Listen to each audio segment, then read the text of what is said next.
Nous allons passer au module 4.2 concernant les notions et concepts de partenariat public-privé. À la fin de ce module, on devrait avoir une bonne connaissance des principes et concepts de partenariat public-privé, connaître les enjeux de la participation du secteur privé et appréhender les facteurs de succès d'une gestion globale du partenariat public-privé. La notion de partenariat public-privé dans son expression générique, c'est l'ensemble des formes contractuelles possibles visant à une participation du secteur privé, PSP, dans le financement, la construction et ou l'exploitation du service public d'infrastructure. Pourquoi doit-on faire appel au privé pour gérer des infrastructures publiques? Parce qu'il y a un besoin de plus en plus crucial de trouver des partenaires techniques crédibles pour accompagner le développement. Parce qu'il y a un besoin de plus en plus crucial de trouver des sources de financement additionnelles. Il y a une nécessité pour les gouvernements de recentrer et de concentrer les efforts dans les activités de souveraineté. Le partenariat public-privé est une alternative permettant d'améliorer la qualité des services tout en maîtrisant les variations de coûts et d'accroître les sources de financement pour l'État. Les PPP s'inscrivent avant tout dans une politique de développement économique et de réforme engagée par un État. Le recours à des PPP peut permettre une plus grande flexibilité du budget public, l'optimisation de projets publics en adoptant les meilleures pratiques de la gestion privée, mais ces caractéristiques d'un PPP débutent par les contraintes de sa mise en œuvre. En amont, il nous faut une planification rigoureuse durant la phase de montage, une capacité de compréhension des enjeux renforcée, ainsi que des procédures adaptées et transparentes. En aval, ce sont des modèles de régulation et de contrôle parfaitement clairs entre les différents acteurs. Les classiques d'un PPP, c'est un montage par nature complexe. C'est un partenariat multidimensionnel réunissant des partenaires publics, des clients du service, usagers de services, qui ont a priori des intérêts antagonistes. Une grande diversité de formes contractuelles applicables. On nous dit que dans le cadre de PPP, il n'existe ni un modèle unique, ni une solution standard. Chaque cas est unique et peut être classé à partir des questions suivantes. Qui paie le service? Qui supporte le risque? Qui doit s'insérer dans les ordres juridiques cohérents? Quel est le périmètre des activités qui sont confiées, déléguées au secteur privé? Qui finance les actifs? Ce tableau nous donne un regard sur les éventuelles réponses à ces questions. Quand le secteur public détient, exploite l'actif, ou bien quand le secteur privé qui détient, exploite l'actif, ou bien si on est entre les deux, on a plusieurs formes. Il y a la restructuration du service public, les travaux publics, les contrats de service, jusqu'à la cession totale d'actifs, en passant par les concessions, les projets BOT, les projets d'IBO, les sociétés mixtes, les cessions partielles d'actifs publics. Ce qu'il faut retenir, c'est que d'un côté, on a un financement entièrement privé et d'un autre côté, on a un financement entièrement public. On n'a qu'une bande assez étroite pour la combinaison de financement public-privé. D'un côté, la participation du secteur privé est élevée, de l'autre côté, elle est très faible.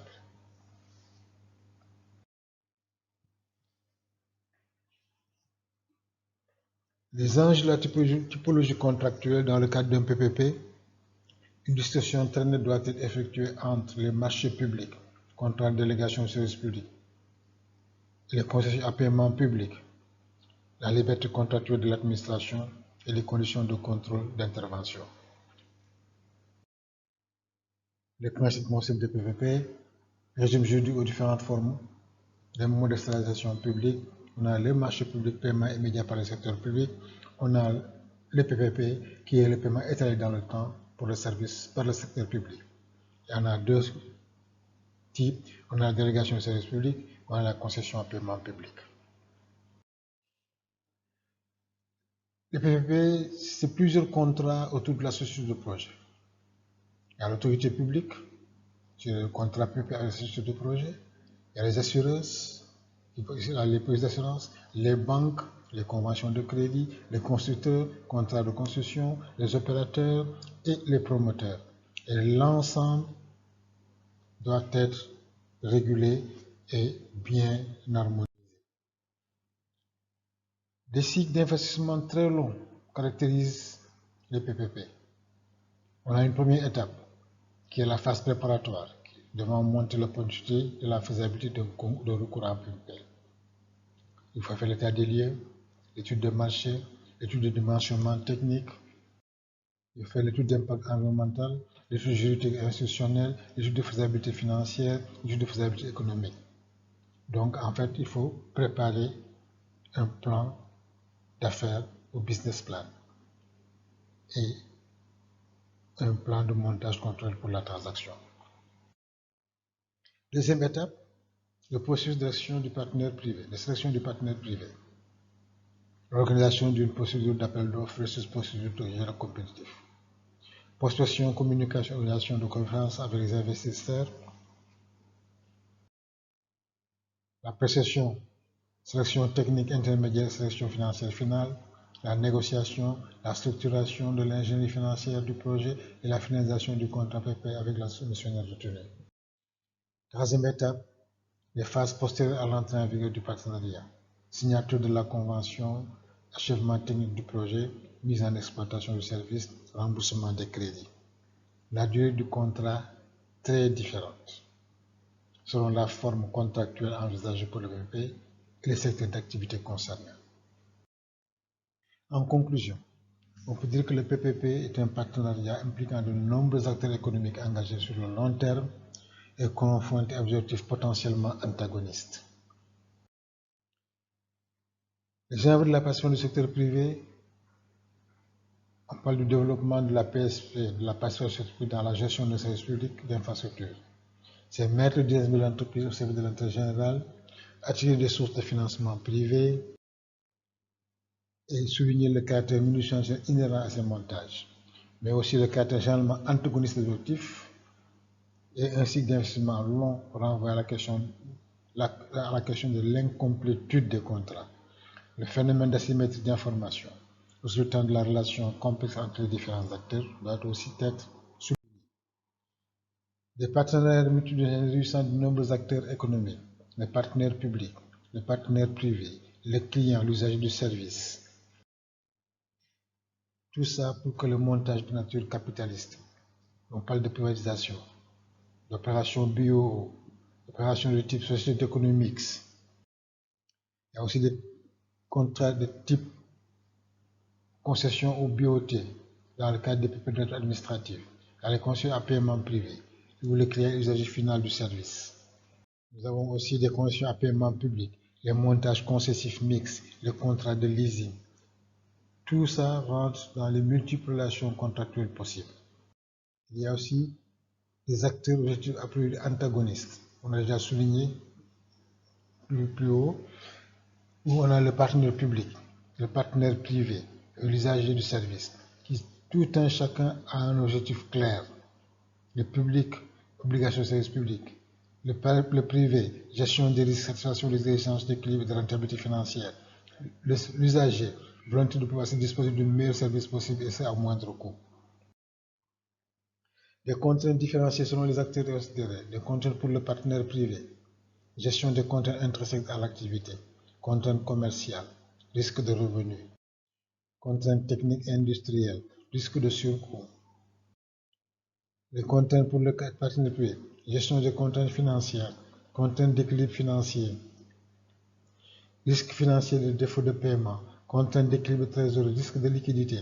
Contraintes d'équilibre d'exploitation, risque économique, niveau d'activité inférieur au point mort, contraintes d'équilibre de structure financière, contraintes de rentabilité financière, exigence de rémunération minimale des capitaux investis, les contraintes pour le partenaire privé toujours, gestion des contraintes d'équilibre financier par les ratios de structure financière, taux actuel de niveau de couverture de la dette, taux de retour sur investissement, taux de rentabilité interne, valeur actualisée nette, ratio de couverture.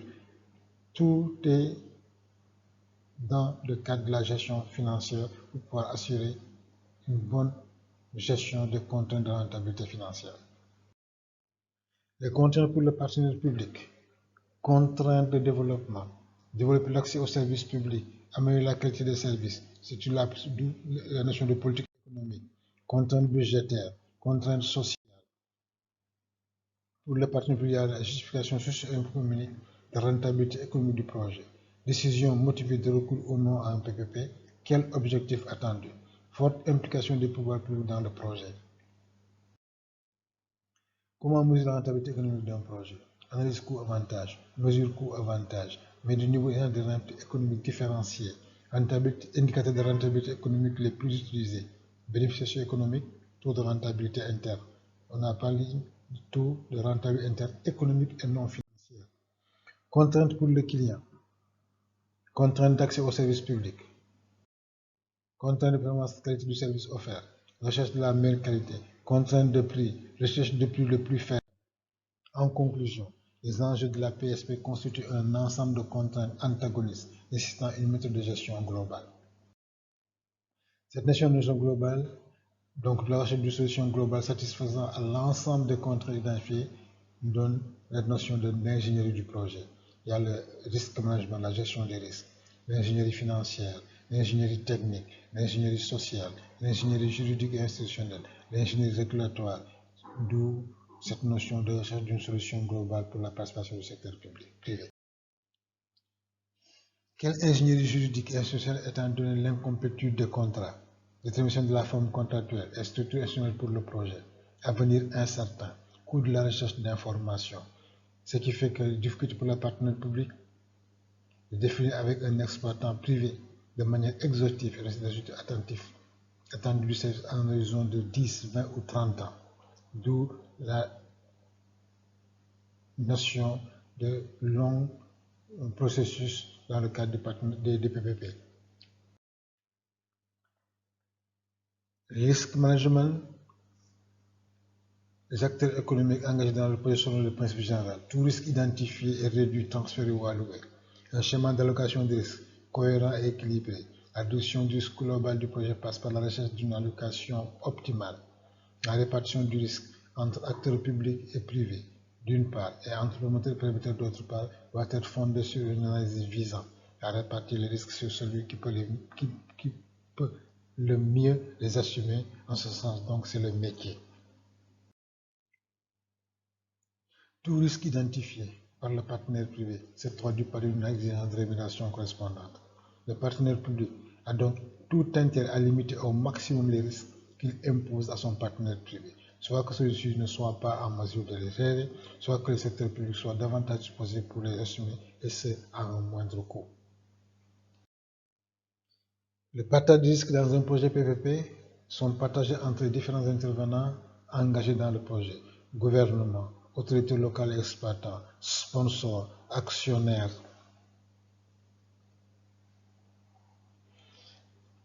De la société de participation, constructeurs, fournisseurs d'équipements, les clients, les agences multilatérales, les prêteurs, les compagnies d'assurance. Tous ces acteurs sont impliqués dans la gestion, dans le partage des risques dans le cadre d'un projet PPP. Identification du risque, analyse des faits générateurs et de la probabilité d'occurrence, allocation contractuelle du risque entre la société SPC et le partenaire public, mesures de détermination, de couverture et d'allocation du risque entre les partenaires privés formant la confection de la matrice d'allocation des risques. Distinguons les risques techniques, les risques économiques qui sont endogènes et les risques économiques qui sont exogènes, les risques juridiques, les risques politiques. Par exemple, port et aéroport, partage du risque entre partenaires publics et selon la situation concurrentielle du service. Transport urbain, modalité de partage en fonction du niveau d'acceptabilité sociale des tarifs au regard des coûts d'investissement. Transport ferroviaire, modalité de partage différentes selon transport passager ou marchandises. Autoroute et péage, évaluation de la valeur de temps, acceptabilité sociale des tarifs. Autoroute à péage fictif, cas de projets greenfield avec faible trafic. Il n'existe pas de solution standard applicable à tous les projets, la nécessité d'une analyse au cas par cas et impératif. Les principes à retenir en matière d'analyse et de gestion des risques. Le partenaire privé acceptera de supporter les risques qu'il peut gérer, performance et management, risques techniques, risques de taux d'intérêt, mais doit être protégé contre les autres risques même s'il peut les gérer partiellement. Risques politiques, risques d'indexation, devises, inflation, risques de modification des tarifs. Certains risques doivent être partagés au cas par cas, en particulier dans le secteur des transports, risques de trafic, risques de change.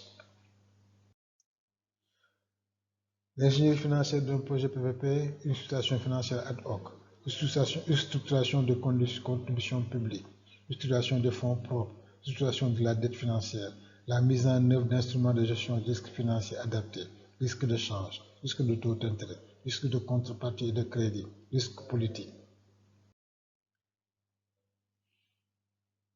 Tous ces risques et tous ces problèmes de contraintes nous amènent à l'ingénierie régulatoire d'un projet PPP.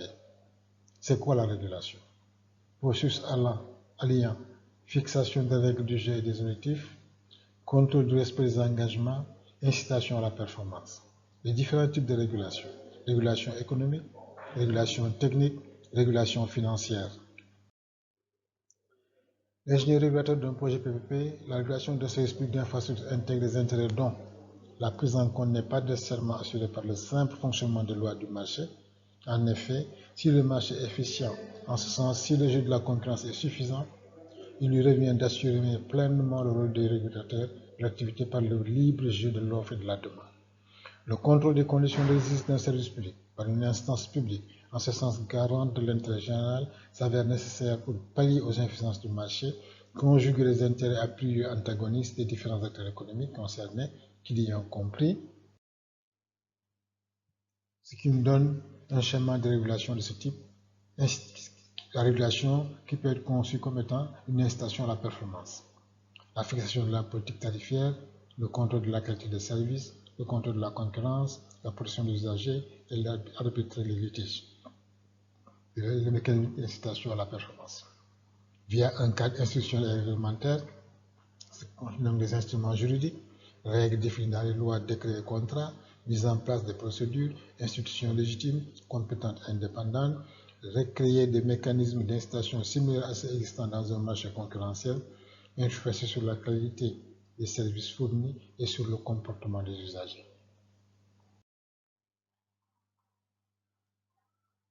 La régulation, ses objectifs, fonctions et tâches. Objectifs, une viabilité financière, une efficience allocative, une efficience productive et l'équité. Ses fonctions, fixation des tarifs, régulation de la qualité des services, contrôle de la concurrence, protection des usagers, arbitrage des litiges, et ses tâches, réunir l'information et les données, contrôler la mise en place de la réglementation existante, fixer les règles, justifier les décisions. Et ces tableaux nous donneront les fonctions, objectifs, tâches de la régulation. Ouais, régulation financière, technique, économique, protection des consommateurs. On doit recueillir les informations, surveiller l'application de l'existence, déterminer les règles et faire appliquer les décisions. Les enjeux de la passion du secteur privé, l'ingénierie régulatoire tourne autour de la régulation financière, la régulation technique, la régulation économique et la régulation par le marché qui est un peu à l'écart de la régulation publique.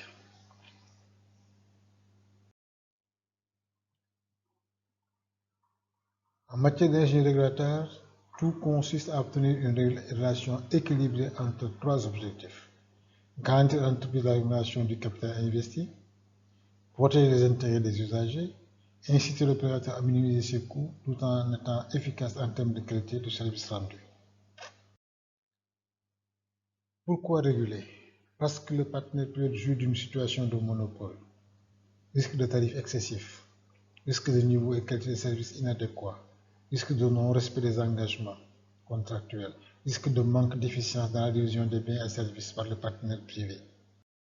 Pourquoi réguler? Défaillance des mécanismes de marché, partage insatisfaisant de l'information, effets externes.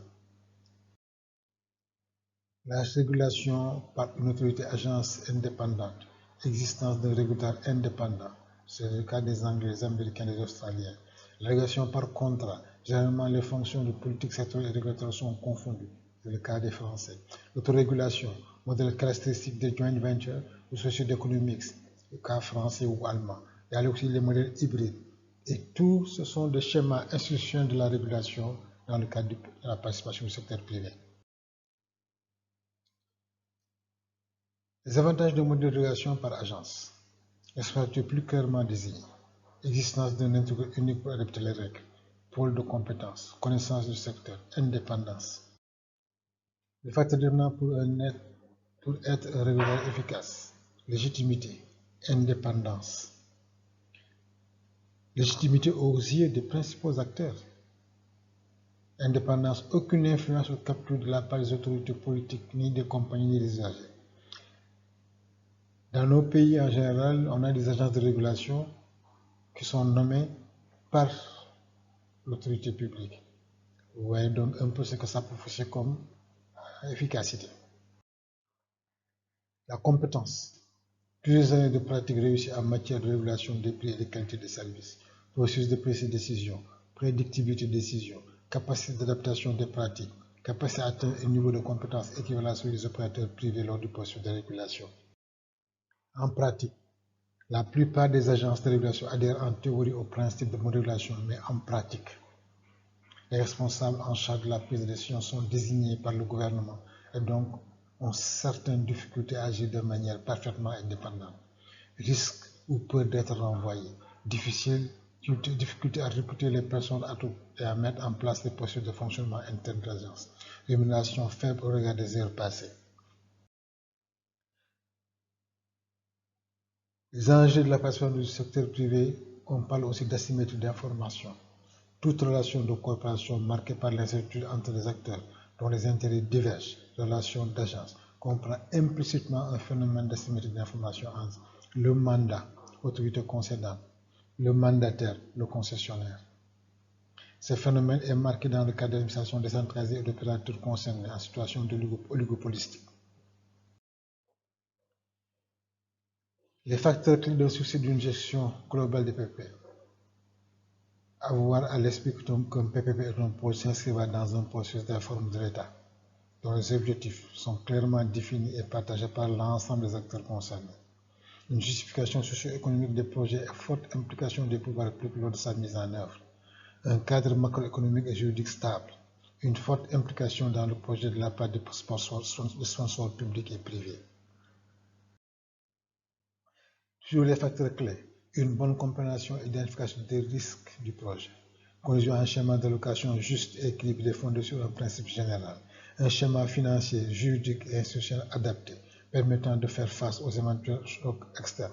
Le plus important, un partenariat fondé sur une approche rationnelle et acceptée par tous quant à la résolution des problèmes en phase de négociation ou renégociation du contrat. Je vous remercie de votre attention.